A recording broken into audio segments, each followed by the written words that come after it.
Chers résilients, est-ce que vous savez pourquoi certaines personnes sont pauvres et finiront pauvres toute leur vie? C'est vrai qu'on dit que le lieu de notre naissance, où on part, ne définit pas où on va arriver. Mais quand vous observez certains comportements, certaines manières de faire, vous vous dites que cette personne-là, aussi longtemps qu'elle aura cet état d'esprit-là, sera condamnée à cette condition-là qui est déplorable. Oui, la pauvreté, c'est une maladie. C'est une maladie à éradiquer.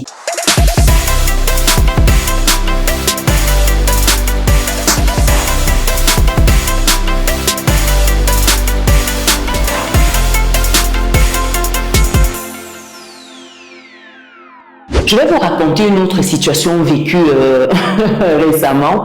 Donc, j'étais dans une structure de la place, j'allais pour récupérer un colis.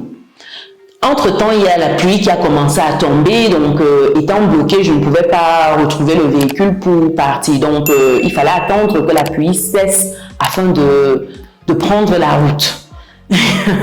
Pendant que j'attendais, il y avait d'autres personnes qui étaient avec nous. Il y avait un monsieur qui conduisait le bus dans cette agence-là. Il y avait un vigile, il y avait une dame qui vendait du maïs. Il y avait deux autres messieurs qui attendaient. Donc, c'était un peu comme un cercle, entre guillemets, parce qu'il n'y avait pas beaucoup d'espace.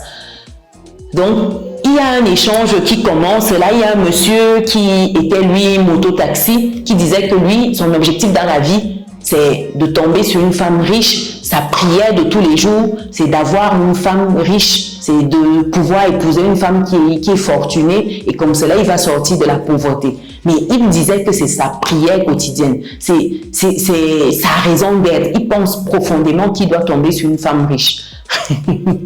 Donc, il échangeait, il argumentait par rapport à ça. Il disait que son père était pauvre, sa mère était pauvre, lui-même il est pauvre et il n'y a pas de raison qu'il épouse une fille pauvre. Non, il doit casser les chaînes de la pauvreté. Et pour lui, casser les chaînes de la pauvreté, c'est épouser une femme qui est riche. Et il allait même plus loin, cher résilient.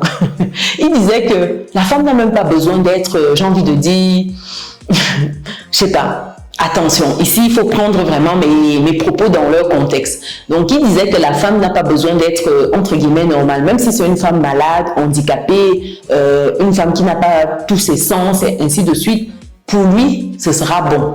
Parce qu'il sait qu'une fois qu'il sera marié avec elle, il aura des cadeaux en termes de maison, en termes de voiture, en termes de ci, en termes de ça. Donc pour lui, rien que le fait de l'épouser déjà, ce sera tout, ça va déverrouiller sa vie. Parce que sa vie est au point mort. C'est-à-dire que c'est un mot de suivi. Et je l'écoutais. À un moment, je ne prenais pas part à la conversation spécialement. Moi, j'étais là, j'écoutais parce que les autres étaient en train de relancer en disant non, mais pourquoi toi, tu ne fais pas, tu ne bosses pas et tout et tout. Et moi, je lui ai demandé, mais pourquoi tu ne serais pas celui-là qui va changer ta propre condition? Pourquoi tu attends que ce soit une tierce personne que tu vas rencontrer qui vienne te délivrer de cette maladie-là qu'est la pauvreté? Pourquoi toi-même tu ne prends pas le traitement contre cette maladie-là? Pourquoi tu n'entreprends pas ton voyage en mode guérison, voyage de guérison? Pourquoi tu ne fais pas ce voyage-là? Il dit non, depuis que je suis né en 84, imaginez mon âge, je vous laisse faire le calcul, depuis que je suis né en 84 jusqu'à aujourd'hui. Si je devais trouver le remède à cette maladie-là, je l'aurais déjà trouvé. Ça veut dire que pour moi, là, c'est mort, c'est mort. Cher résilient, je ne sais pas si vous vous rendez compte. Voilà un qui, dans son esprit, est convaincu qu'il ne peut plus rien. C'est-à-dire que quel que soit ce qui va arriver, ce n'est pas possible pour lui de changer sa condition. À votre avis, question pour vous. Qu'est-ce qui va arriver à un monsieur comme ça? Même si vous lui montrez tous les moyens de changer sa condition, même s'il change cette condition-là par magie, par hasard, parce qu'il a gagné au loto et tout, ce n'est qu'une question de temps avant qu'il ne perde tout cela, parce que son esprit n'est pas orienté avec la situation qu'il aura. Son esprit n'est pas orienté richesse. Voilà un qui est convaincu qu'il est pauvre et il va mourir pauvre parce qu'il n'y a rien. Tout est fait. Tous les dés sont jetés. Le sort en a décidé autrement pour lui. Voilà un qui a démissionné de ses responsabilités qui est convaincu qu'il ne pourra plus rien parce que depuis qu'il est né en 84 jusqu'à aujourd'hui en 2023, s'il n'a pas pu trouver la solution, c'est qu'il ne pourra plus jamais trouver. Vous comprenez bien que c'est imprégné dans chaque parcelle de son corps. Pour lui, il sait qu'il va mourir pauvre. Donc, son travail là, c'est juste la subsistance. C'est juste pour, voilà, ne pas mourir de faim. Imaginez-vous quelqu'un qui vit dans ces conditions-là, quelqu'un qui a démissionné, quelqu'un qui ne rêve plus. Je vous parle de la puissance de l'esprit. Voilà que son esprit est foutu. C'est-à-dire que lui, c'est chaud, c'est chaud. Il faut un travail profond sur son programme mental actuel. Il faut le changer complètement parce que ce programme mental-là, c'est un programme de pauvreté, c'est un programme de misère. Ça dit que lui, même si tu fais toutes les prières du monde, il est condamné à la pauvreté. Parce que dans son esprit, il a admis que c'est ce à quoi il a droit, c'est sa condition, c'est sa réalité. Quoi qu'il arrive, ça ne pourra pas changer. Et beaucoup dans la communauté, beaucoup de personnes s'identifient au travers de ce monsieur-là. Beaucoup sont ce monsieur-là. Pourquoi? Parce que beaucoup ont démissionné de leurs responsabilités. Oui, quand je dis beaucoup, c'est toi qui me regardes, cher résilient. Est-ce qu'aujourd'hui, tu as démissionné de tes responsabilités? Est-ce qu'aujourd'hui, tu fais partie de ces personnes-là qui pensent que ce n'est plus possible pour elles de faire quoi que ce soit? Est-ce qu'aujourd'hui, tu te dis que quoi qu'il arrive, je ne pourrai pas changer ma condition? Est-ce qu'aujourd'hui, tu te donnes les moyens d'arriver où tu souhaites arriver? Est-ce qu'aujourd'hui, tu mets en place un plan d'action? Est-ce que tu avances, tu mets une step jour après jour? Si tu réponds non à une de ces questions-là, c'est que tu n'es pas loin d'être ce monsieur-là. Ça veut dire qu'en toi, vit ce monsieur-là. Et si tu veux atteindre tes objectifs, si tu veux voir ton futur être différent, c'est aujourd'hui qu'il faut agir.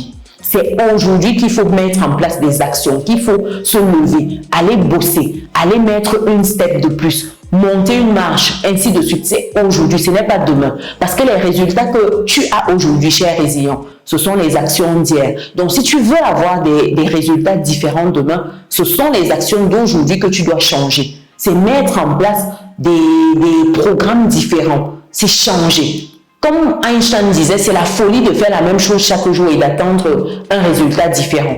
Donc, si demain, tu veux que ton futur soit brillant, que ce soit glorieux, que ce soit à la hauteur de ce que tu as imaginé dans ton esprit, c'est maintenant qu'il faut agir. C'est maintenant que les vraies actions doivent être mises sur pied. C'est maintenant que le vrai game commence, cher résilient. Dites-moi dans les commentaires si ce message vous parle. Est-ce que vous avez des personnes autour de vous qui ont arrêté de vivre? Des personnes qui sont en mode de suivi? Des personnes qui ne rêvent plus? Quand vous les regardez, ce sont des personnes qui sont foutues, finies. Il n'y a pas pire chose que de voir quelqu'un qui ne rêve plus. Quelqu'un qui a démissionné. Quelqu'un qui vit sa vie, qui se balade dans les rues, étant fini. Il n'y a plus de lumière, il n'y a plus d'étincelle. C'est dommage parce que c'est que, voilà, quand cette personne ira au cimetière, ce sera du gâchis parce qu'on dit que les cimetières sont bourrés de talents qui n'ont pas été explorés. Ne soyez pas de ces personnes-là, chers résilients. Prenez le temps d'exploiter, d'explorer votre potentiel, votre talent. Laissez le monde en jouir. Laissez votre entourage en profiter. Soyez vous-même illuminés par ce talent-là. Donc voilà le message aujourd'hui. Pour des personnes qui me découvrent dans cette vidéo, je suis Chimène Nana, je suis entrepreneur et investisseuse en France et en Afrique et j'accompagne des personnes qui souhaitent se lancer dans l'investissement, qui souhaitent lancer des business, qui souhaitent investir dans l'immobilier en France, qui souhaitent acheter leur résidence principale. Si c'est ton cas aujourd'hui, je t'invite à poser une action simple, cher résilient. Va dans le descriptif de cette vidéo, bloque ton rendez-vous gratuitement avec moi pour qu'on puisse parler de ton projet, qu'on puisse parler de ta méthode à toi, qu'on puisse parler de ce qui brûle en toi. Est-ce que c'est l'immobilier aujourd'hui? Si c'est le cas, bloque ton rendez-vous et on en parle. Pour d'autres personnes qui rejoignent notre communauté, qui voient cette vidéo, mais je vous invite à mettre des pouces. C'est gratuit, cher résilient. Partagez dans vos groupes WhatsApp. C'est un message qui doit circuler énormément parce que malheureusement, beaucoup sont dans cette condition-là. Et si on est endormi, si on n'est pas éveillé, on est condamné à être toujours pauvre. Il est temps de briser les chaînes de la pauvreté. Et vu qu'il n'y a pas de gloire à réussir seul, On doit être nombreux à réussir, chers résilients. Donc, partagez massivement ce message. Nous, on se donne rendez-vous dans une prochaine vidéo. Ciao!